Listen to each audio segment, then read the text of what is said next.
Get started with Ira Winderman first question. Erik, the three-point percentage has come down a bunch in the last three games. Is that a matter of the quality of shots you're getting, how you're getting them? Why such a stark? Really think it's been so different than really your numbers all season? Well, they're very good at defending the three-point line. They've taken us off of some of our normal rhythm threes. I think we've also missed some open ones.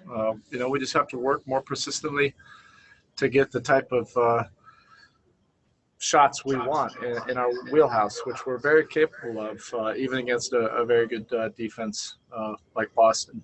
Our guys are extremely ignitable. It can happen just like that. But we have to do a lot more things defensively, or we're not just hoping that we make a bunch of threes and a bunch of shots. And then you always tell us you want your shooters to keep shooting. So Jae Crowder was so hot at the start of the playoffs. He's tailed off a little bit. Have you spoken to him about it when you see his looks and what he's doing? Do you still want him to sort of keep firing away? Thank you. More. Our guys are like a powder keg, our shooters.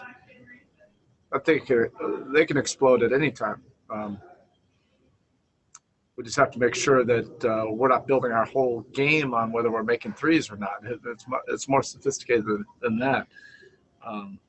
But our guys can go off at any time.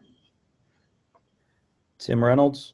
Kind of along those lines, Erik, like last night, that seemed like a really concerted effort. Like Jimmy even pointing at Duncan at one point in the first quarter, go stand there, and we're going to give you the ball over here now. Does a similar approach with Jae kind of necessary at this point? I mean, do you need to call a couple things early just to try to get him to try to force it? No, that's not necessarily about, calling plays for him to shoot threes. But I love it when he shoots 10, 12 of them. That means our offense is functioning properly. But look, playoff series are tough. This is a good quality team. Our game is deeper than us just making threes or not. I know that's probably what everybody's looking to, right now, and that's fair. And they've done a good job of defending the three-point line, as they've done all year long. They have really good habits, there. And I wanted to follow up. I wanted to ask you, Bam last night insisted, almost demanded that he put the whole thing on him, point every finger at me. I cost us this game. One, as a coach, you have to like that level of accountability, but how do you tell him, no, it wasn't all? I love Bam Adebayo and everything he stands for as a competitor. That's why I think he's developing into one of the great winners in this league. And that's much different than saying you're just one of the best players in this league. He is one of the best players, but he's going to become one of the best winners in this league. Because it matters to him. He's willing to take responsibility. Of course, it is not on him. That's on all of us, including myself. We did not play well. It wasn't only about us not playing well. Boston, they were very good, and they got us out of, some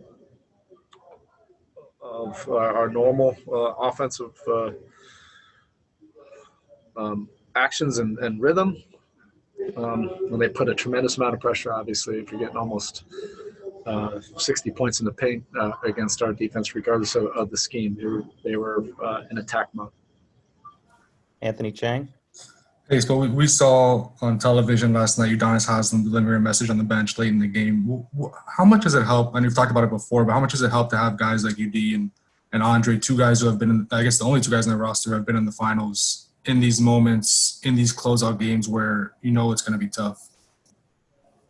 Yeah, it's tough both ways. Look, I can't even imagine being in a locker room or in a game without UD. It was hard enough, adjusting this year, not having Dwayne in here. But I'm so used to UD and his leadership and his voice. It does matter. He does move the needle. from where he is. It didn't last night, but it just brings this head coach great comfort when he's leading the huddle. Rebecca Harlow?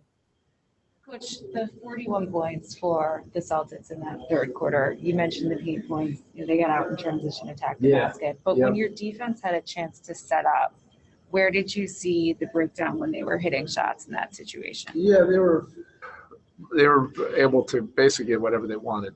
They're a dangerous team. When they can see the ball go in the basket, they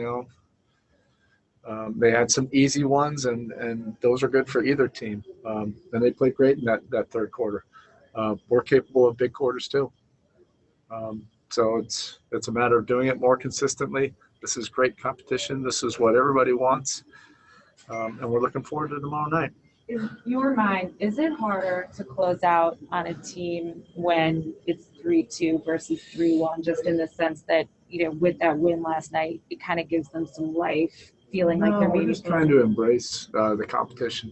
We never expected it to be easy. We have great respect for who we're playing against and how well we have to play against them, but we have incredible competitors in our locker room, and this is a challenge to be able to try to figure out how to overcome and get a win. I've seen our guys do that time and time again. I know all the storylines are there about whatever the series is. It's just about tomorrow night for us, just like last night was just about last night. And you have to credit Boston for the game they played. Logan Murdoch from The Ringer. Oof. Logan. Hey, Coach. Eating lunch yet, Michael? Hey, Coach. Jimmy Butler has always gained a reputation of just always saying what's on his mind, for better or worse. Why is that approach helping in this situation when it might not have helped in others? I have no idea. I've never was around him in other places. He doesn't have to apologize for who he is around us. And if he screams and yells and snaps at us, we don't take it personal. That's our language. Kind of like it like that. All right, Spo, that's it. Thank you, Thank sir. you. Appreciate it. Well,